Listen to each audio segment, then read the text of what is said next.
happy to accept. So, 0.1 na po.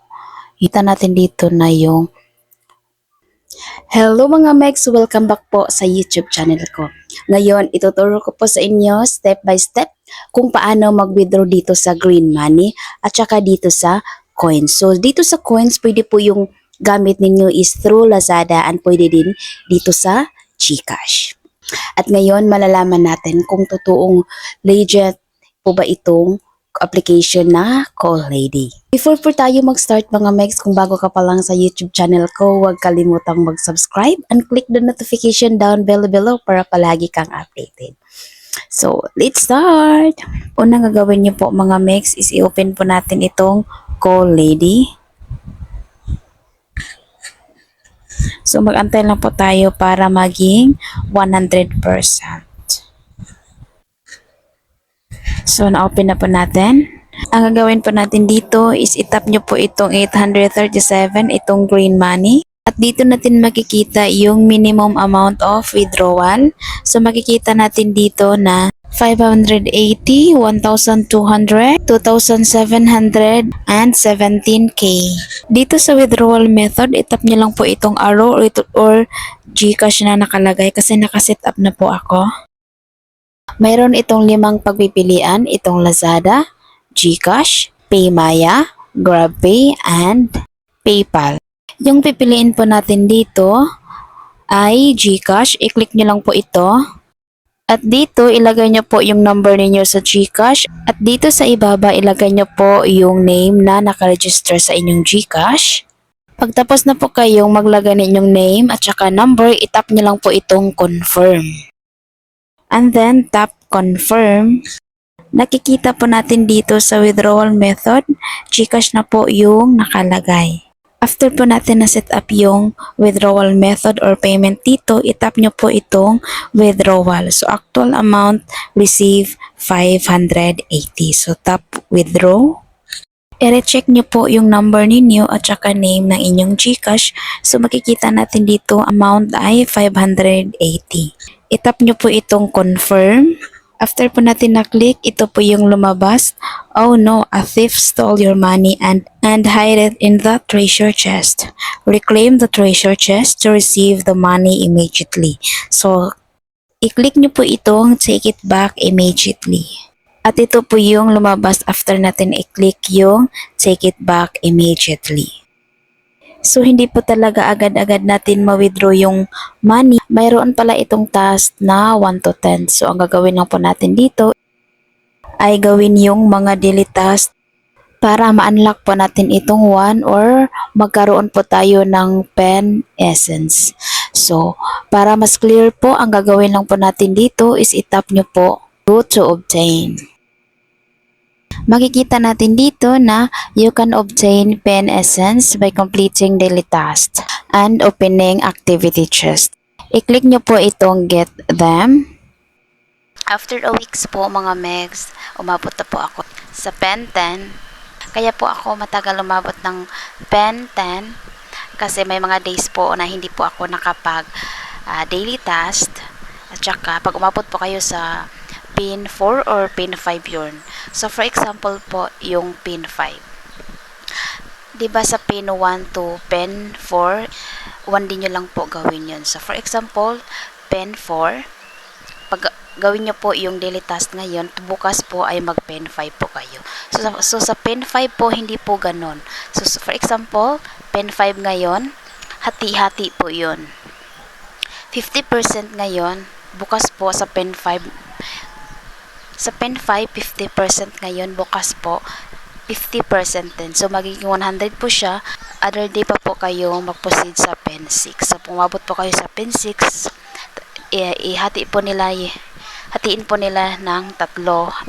So, 7, 4, ganun, 5. Kaya po siya medyo matagal po umabot ng pen 10. Kahit naman po matagal po yun umabot ng ganun, at least po, at the end, makuha po natin yung 580. So, ang gagawin lang po natin is para makakuha po tayo ng pen, ay gawin po natin yung daily task everyday. Pag matapos ko na po itong pen 10, I-update ko po kayo kung makuha ko po yung 580 pesos dito sa Call Lady. So, balik po tayo. So, ipapakita ko po sa inyo kung paano mag-withdraw. Dito naman po sa coins, itong 254K.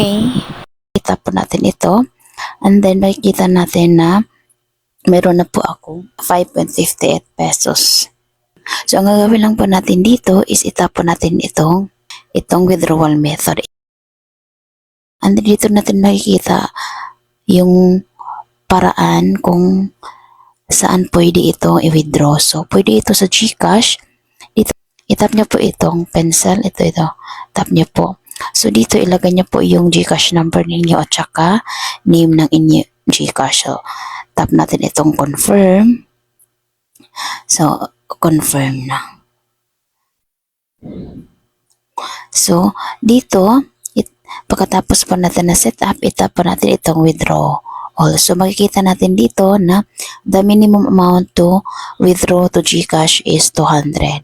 So, please keep working hard. So, 200 po yung ang minimum dito sa GCash. So, tap po natin itong IC. So, pag gusto nyo pong i-withdraw itong 5.58, so ang gagawin nyo lang po is through Lazada. Tap po natin itong arrow, itong GCash.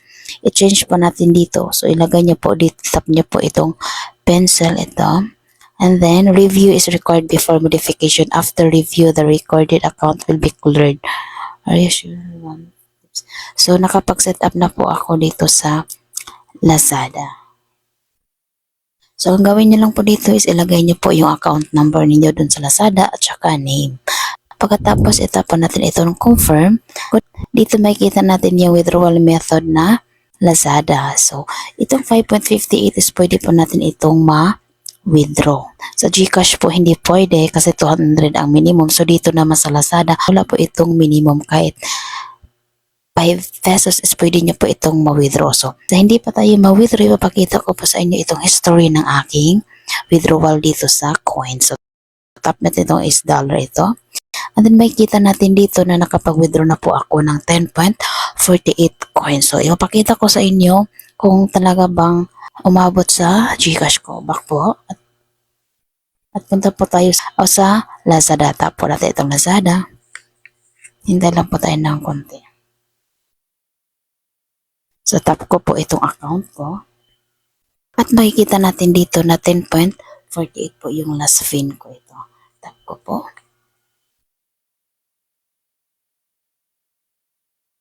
Tap ko po itong wallet.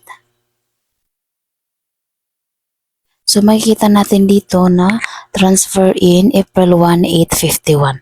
So, back po. Tingnan natin kung tama ba yung time.